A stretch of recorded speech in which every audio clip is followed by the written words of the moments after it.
Une foule rassemblée devant l'hôtel de ville de Liège pour célébrer le retour du tram dans le centre-ville. C'était le 20 août 2024. Les personnes présentes se pressent, appareil photo à la main pour immortaliser l'événement. L'enthousiasme est évident. C'est le grand retour du tram au centre-ville, 60 années après le passage du dernier tram au même endroit. Le dernier tram blanc devant l'hôtel de ville de Liège, c'était le 31 août 1964 pour son dernier voyage. Les photographes étaient aussi dans les rues pour immortaliser cet événement. Parmi eux, Armand Magy. Avec sa caméra 8 mm, il a filmé un des derniers trams 4 en circulation à Liège. Son petit-fils, Philippe Magy, a précieusement conservé ces images. Et on voit d'abord tram 4 qui vient de la place Delcourt et qui traverse toute la rue Jean-Outremeuse. Un deuxième qui repart aussi vers la place du Congrès et qui est remplacé directement par un trolleybus. La passion du matériel roulant s'est transmise dans la famille de génération en génération. Nous sommes dans le grenier de Philippe Magy. L'endroit est couvert de gares, de maisonnettes, de décors ferroviaires, de dizaines de mètres de voies. Et surprise, ici, le tram 4 roule toujours.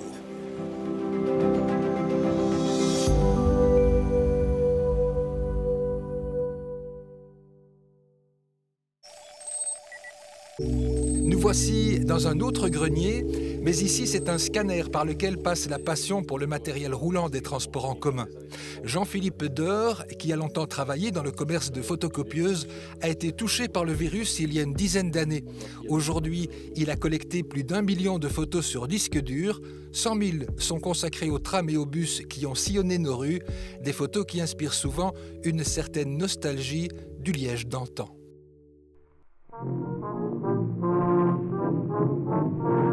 Place des Guillemins, on est entre 1908 et 1912. On reconnaît à ça tout simplement parce que le tram a un pare-vent. Et qu'avant, les trams n'avaient pas de pare-vent, c'était le Wattman était face au vent.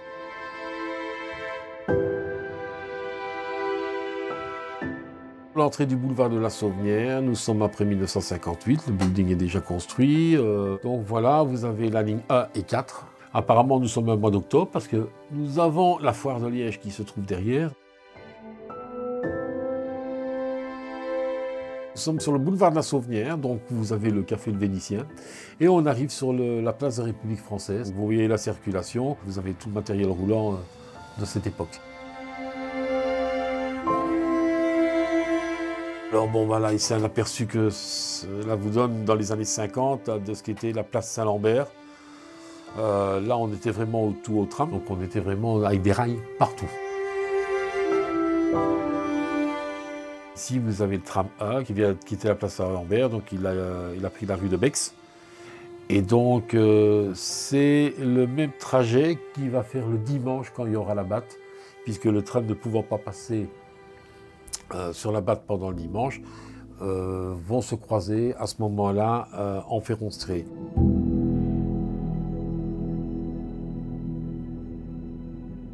Toutes ces photos et ces films sont les témoins d'une longue histoire où le matériel roulant a connu une lente évolution. Bien avant l'arrivée des trams électriques, des machines plus rudimentaires circulaient déjà à Liège. Les trams, tirés par des chevaux, et ceux tractés par une machine à vapeur. Première étape dans ce musée des transports en commun où on va évoquer les anciens trams liégeois, celui qui est derrière vous. Alors qu'est-ce qu'on peut en dire? Qu'est-ce qu'il a de particulier? Alors, la première chose, c'est qu'il s'agit d'un tram hippomobile, donc tiré par des chevaux. Et donc ça, évidemment, plus aucun Liégeois en vie n'a pu les connaître, puisque c'est vraiment fin du 19e siècle qu'on a eu ces premiers trams tirés par des chevaux. C'est en 1871 qu'a circulé le tout premier, et sur une ligne que les Liégeois connaissent bien, la ligne qui partait de la gare des Guillemins vers le centre-ville, et puis Coron-Meuse, donc la ligne 1. La voiture est relativement légère, donc elle va relativement vite. Pas vraiment, parce que les chevaux, évidemment, sont au pas, ils ne galopent pas, et donc la vitesse est approximativement de 10-12 km/h. Quel est le confort à l'intérieur? Assez sommaire, ce sont des banquettes en bois. Ici, elles sont placées longitudinalement, mais ça reste, par rapport au fait qu'il n'y ait rien d'autre pour se déplacer, ça reste l'apanage des riches. Donc en fait, l'accès à ce genre de transport en commun est réservé aux gens qui sont riches parce que les tickets sont chers. Et d'ailleurs, ce sont des sociétés privées qui vont d'abord exploiter ces premières lignes de tramway, tout simplement par le fait que ça permet de gagner de l'argent, c'est rentable. On parle d'un tram, oui, parce qu'il y a quand même des roues qui vont dans des rails. Exactement. Donc à partir du moment où on a des voies ferrées et que le véhicule roule en ville, c'est la dénomination d'un tram. Après la traction chevaline, on va passer à un autre type de traction.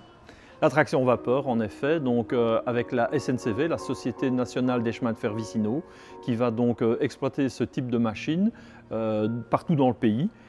Et donc ici, on aura des lignes vicinales qui vont donc desservir essentiellement les zones suburbaines et rurales. Dans ce convoi-ci, il y a différentes parties qu'on peut énumérer. Alors évidemment, d'abord la motrice, donc c'est la machine principale qui va donc tracter le convoi, dans laquelle il y aura un chauffeur, et le mot chauffeur d'ailleurs vient de là. On chauffait évidemment puisqu'il y a du charbon. Ensuite, un wagon tomberon dans lequel on va pouvoir placer des marchandises en vrac très régulièrement, des produits agricoles, des betteraves par exemple en Hesbaye. Ici on voit du charbon, mais ce n'est pas pour alimenter les chaudières. Voilà, en l'occurrence, ce n'est pas pour la chaudière ici, ce n'est pas un tender, c'est tout simplement pour amener du charbon là où il y en a besoin dans les maisons où on se chauffait au charbon. Et puis alors derrière, un wagon à bagages dans lequel les gens pouvaient donc se faire livrer des colis ou se faire transporter évidemment des objets. Et puis alors tout à l'arrière, le wagon pour les voyageurs, toujours placé le plus loin possible de la machine pour ne pas être dérangé par les fumées, bien évidemment. Au niveau de cette voiture-là, au niveau du confort, est-ce que les choses évoluent ? Pas vraiment, ça reste évidemment des banquettes en bois, souvent peu chauffées. Parfois, dans ce type de machine, on chauffera avec un poêle à charbon. Donc il y aura un petit poêle à charbon qui permettra d'avoir un peu de chaleur, mais ça reste anecdotique. Vraiment, ce n'est pas le grand confort, pas du tout. Maintenant, on est sur rail, donc ça reste quand même le confort d'être sur rail. Dès le départ, c'est quand même un point positif. Évidemment, ça glisse, on est sur un tapis rouge finalement.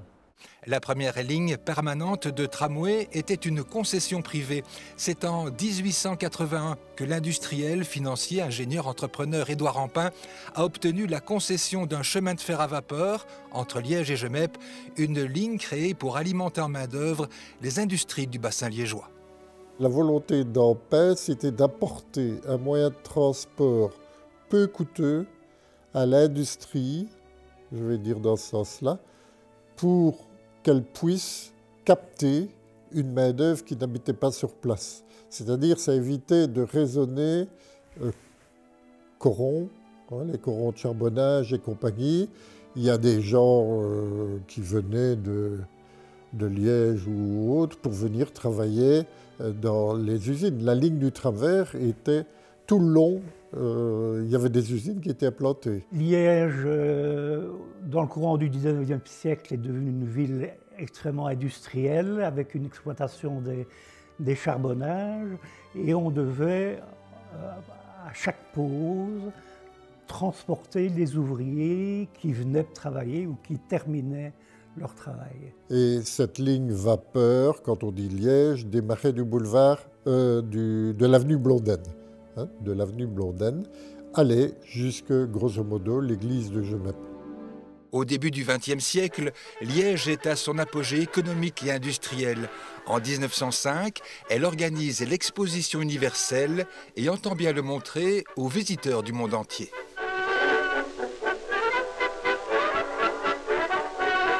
Donc la compagnie du Liège-Serein veut aussi montrer qu'elle est capable de se moderniser et donc elle aussi, qui a pourtant exploité donc, au tout début des trams à vapeur, se dit c'est peut-être le moment de passer à l'électricité puisque évidemment c'était clairement la modernité.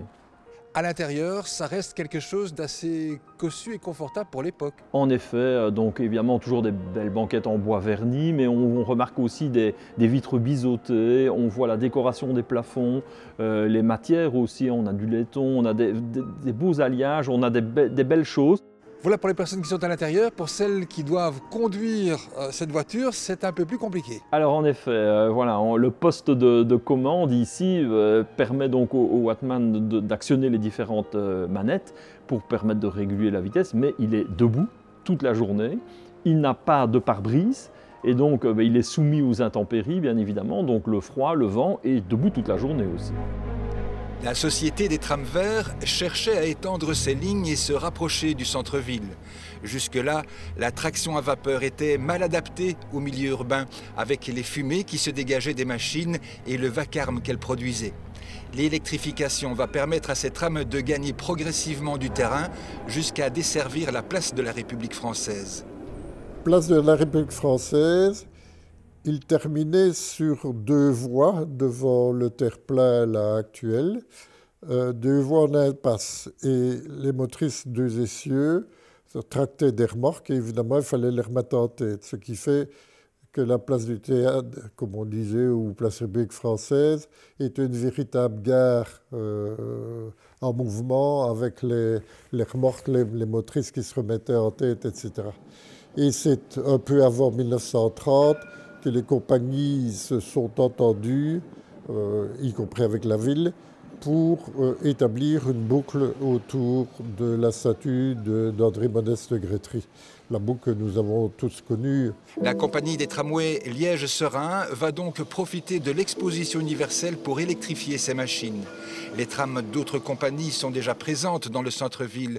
C'est en effet en 1893, soit 14 années seulement après l'invention de l'ampoule électrique par Thomas Edison, que Liège devient la première ville de Belgique à inaugurer une ligne de tramway électrique.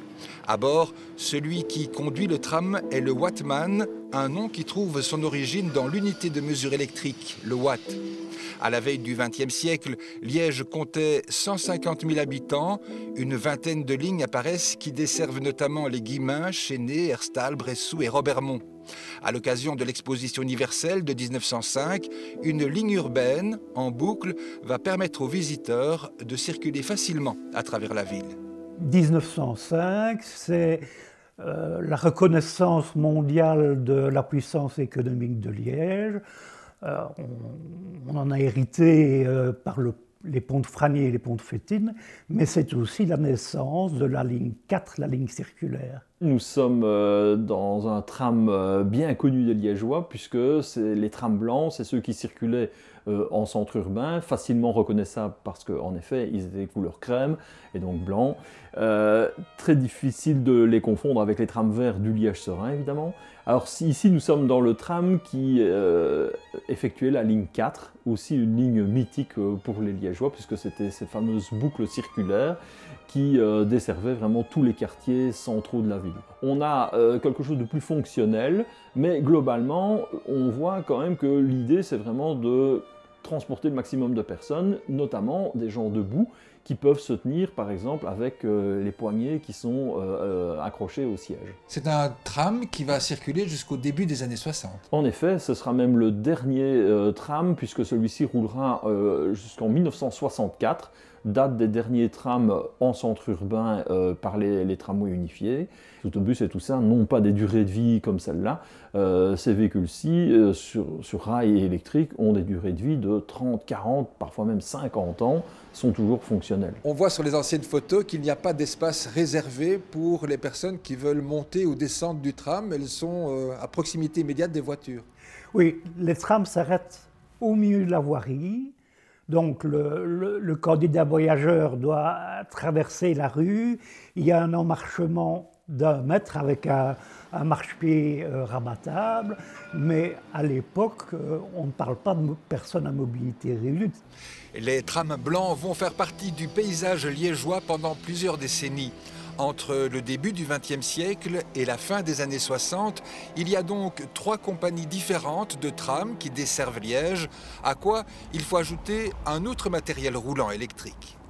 Oui, le réseau de Liège, il y avait trois compagnies, le Liège-Serein, les tramways communaux et les chemins de fer vicinaux. Ça, c'est en fond de vallée, des trams donc, mais pour monter vers Cointe, vers Buranville, on a imaginé dans les années 30, et c'est une des premières villes en Europe, d'avoir des trolleybus qui sont finalement des trams sur pneus avec une double caténaire. C'est un véhicule qui ressemble à un autobus, il y a des pneus, fini les rails, mais il fonctionne toujours à l'électricité. Donc il y a quand même des fils électriques et donc des perches qui permettent donc de capter cette électricité. Le trolleybus finalement aura l'avantage de ne pas avoir de moteur thermique, mais en même temps il ne sera plus inféodé à des rails et donc il aura un degré de liberté quand même plus grand qui lui permettra par exemple de faire des dépassements, ce qu'un tram ne peut pas faire.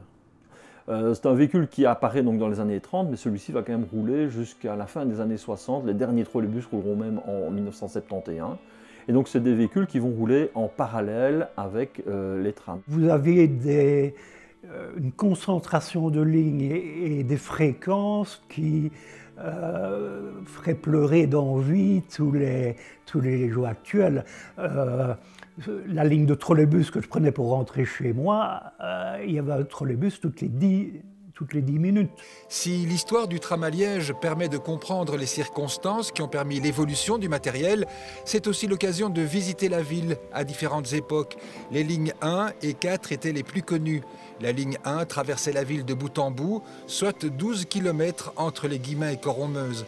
La ligne 4 faisait pour sa part une boucle de plus de 8 km autour du centre-ville. Les films et les photos de ces trams liégeois permettent de se promener dans les rues de la cité et de se mêler à la foule que la mode habille différemment au fil des décennies. Dans la circulation, les plus anciens scruteront sans doute les lignes des automobiles pour tenter de reconnaître les modèles qu'ils ont connus à leur époque. L'aspect de la ville de Liège a connu d'importantes transformations après la Seconde Guerre mondiale, plus particulièrement encore dans la seconde moitié du XXe siècle. Les trams qui circulent dans les rues de Liège affichaient sur leurs flancs des publicités pour vanter les enseignes qui exerçaient alors sur les clients une formidable attraction vers le centre-ville. C'est l'âge d'or du Grand Bazar ou du Bon Marché. Les trams circuleront dans le centre de Liège jusqu'en 1964. Chaque tram parcourait en moyenne 50 000 km par an, c'est-à-dire, à titre de comparaison, largement plus qu'un tour du monde. En 34 années de service, on avait calculé en 1964 que les trams avaient transporté 500 millions de personnes. Le 31 août 1964, le dernier tram 4 en service entame alors ses ultimes boucles. Ils ont été décorés pour l'occasion, notamment avec des petits drapeaux aux couleurs de la Belgique et de Liège, avant de rentrer au dépôt pour la dernière fois. Une fin d'histoire qui s'était amorcée dès la fin de la Seconde Guerre mondiale. La Deuxième Guerre mondiale, le tram et un temps le trolleybus permettent aux gens simplement de survivre, de se déplacer, parce que là, les quelques voitures qui subsistent sont à la solde des occupants. Malheureusement, les pièces de rechange sont rares ou inexistantes. À partir de 1944, on va plutôt réparer, même si c'est fait proprement industriellement, mais en 1944, on a le même matériel qu'en 1930, avec une usure importante. Et ce qu'il faut se dire, c'est qu'on est proche de la fin des concessions, car on est dans un système de transport public privé. Il faut insister sur le fait qu'il est privé. Et le privé n'a plus le temps d'amortir ses éventuels investissements. Les gens se disent que l'avenir, c'est la modernité. La voiture, évidemment, est beaucoup plus présente. Et quand, avant-guerre, c'était uniquement les plus riches qui pouvaient l'acquérir, à partir des années 50 et surtout 60, la voiture devient accessible à un beaucoup plus grand nombre. Le nombre de voitures a augmenté. Le coût de l'électricité aussi à l'époque était relativement élevé, alors que le pétrole ne l'était pas du tout. Et donc voilà aussi le fait du pourquoi on va se diriger vers des autobus. Donc les sociétés de transport se disent, au fond, c'est peut-être quand même coûteux d'exploiter encore des trams. Le bus, c'est plus facile, c'est moins cher par le fait du pétrole. Et aussi, tout simplement, d'un point de vue pratique, c'est facile à mettre en œuvre. Pas besoin d'infrastructure, pas de travaux, pas de fils, rien du tout. Le bus va partout et ça semble être la modernité des véhicules qui sont autonomes, qui sont des autobus.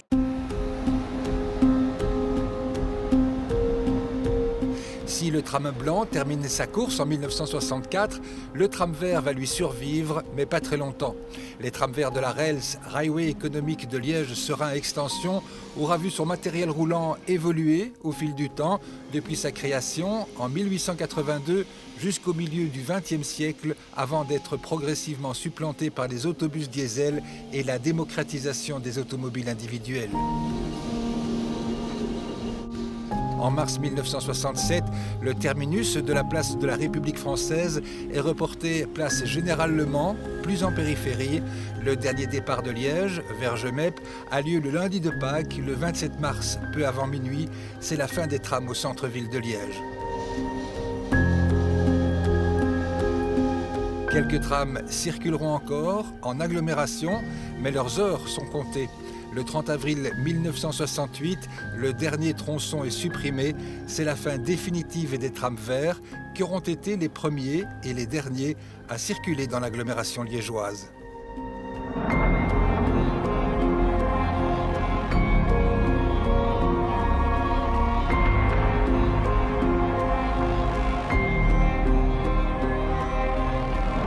À l'époque, on était persuadé que plus jamais le tram ne reviendrait, et donc on a démantelé le réseau. Et d'ailleurs, on n'est pas la seule ville à l'avoir fait, il y a des tas de villes dans le monde qui ont supprimé les trams. On est dans cette période où tout est bon pour la voiture et où on se dit, voilà, la modernité, ce sont les véhicules qui peuvent circuler sans contrainte, sans câbles, sans rails. Et donc les autobus, évidemment, permettent ce genre de service, et donc on va vers ça. Les crises du pétrole en 1973, puis en 1979, et la prise en compte des enjeux climatiques conduiront certaines régions à garder leurs trams électriques, comme ce fut le cas à la côte belge. Il y a une soixantaine d'années, Liège abandonnait ses trams pour laisser la place aux voitures. 2025 marque le retour du tram dans le centre-ville de Liège, une ville qui veut limiter la place des voitures et favoriser les modes de déplacement doux. Elle répond ainsi à la saturation du trafic automobile dans son centre urbain et aux préoccupations environnementales, sans doute un des enjeux essentiels de ce XXIe siècle.